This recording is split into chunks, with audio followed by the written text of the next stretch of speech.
तुम्हाला जर साबुदाणा खाऊन कंटाळा आला असेल तर हे उपवासाचे सांडगे एकदा नक्की करून पहा. अगदी चटपटीत व चमचमीत असे लागतात, तर नक्कीच करून पहा. खायलाही खूप टेस्टी असे लागतात व करायलाही अगदी सोपी पद्धत आहे. तर चला तर मग व्हिडिओला सुरुवात करूया. तर इथे मी 1 किलो बटाटे आहेत, तर ते कुकरमध्ये स्वच्छ असे धुवून कट करून कुकरमध्ये 2 ते 3 शिट्ट्या करून घेतलेल्या आहेत. त्यानंतर साबुदाणा आहे, तर तो अर्धा किलो मी ते रात्रीच भिजत घातलेला होता. तरी ते माझ्याकडे ओल्या मिरच्या नव्हत्या म्हणून मी ते वाळ्या मिरच्या आहेत तर त्या घेतलेल्या आहेत. तर या मिक्सरमध्ये घेऊन थोड्याशा आबडधोबड बारीक करून घ्यायच्या आहेत. तुम्हाला इथे हिरवी मिरची वापरायची असेल तर वापरू शकता. त्यानंतर इथे बटाटे उकडून झालेले आहे, तर साल काढून घेऊन मी याचे स्मॅश करून घेत आहे. गुठळ्या मोडून घ्यायच्या. त्यानंतर इथे साबुदाणा घेऊन चांगला यामध्ये बारीक करून घ्यायचं.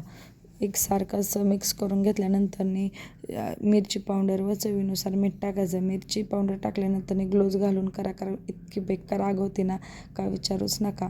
त्यानंतर मी तरी चूक केलेली होती, पण तुम्ही ते चूक करू नका. तर ग्लोव्ज घालूनच सर्व मिक्स करून घ्यायचे. अशा प्रकारे थोडे थोडे हात घेऊन सांडगे तोडून घ्यायचे. खूप छान असे होतात. 2 ते 3 दिवसामध्ये चांगले कुरकुरीत असे वाळले जातात. व तुम्हाला जर मिक्स करताना प्रॉब्लेम येत असेल तर थोडासा साबुदाणा चांगला भिजवून द्यायचा. खूप काळा झालेला साबुदाणा घेतल्यामुळे पटपट असे सांडगे व्यवस्थित तुटले जातात. तुमच्या आवडीनुसार इथे साईज करून घेऊ शकता.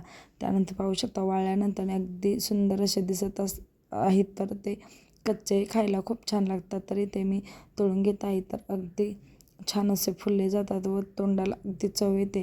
तर रेसिपी कशी वाटली ते मला नक्की कमेंट करून सांगा. असेच माझे नवनवीन व्हिडिओ पाहण्यासाठी धनश्री रेसिपी या चॅनलला माझ्या नक्की सबस्क्राईब करून ठेवा. चला तर मग भेटूया छान अशा एक आपल्या नवीन रेसिपी व्हिडिओ बरोबर. तोपर्यंत धन्यवाद.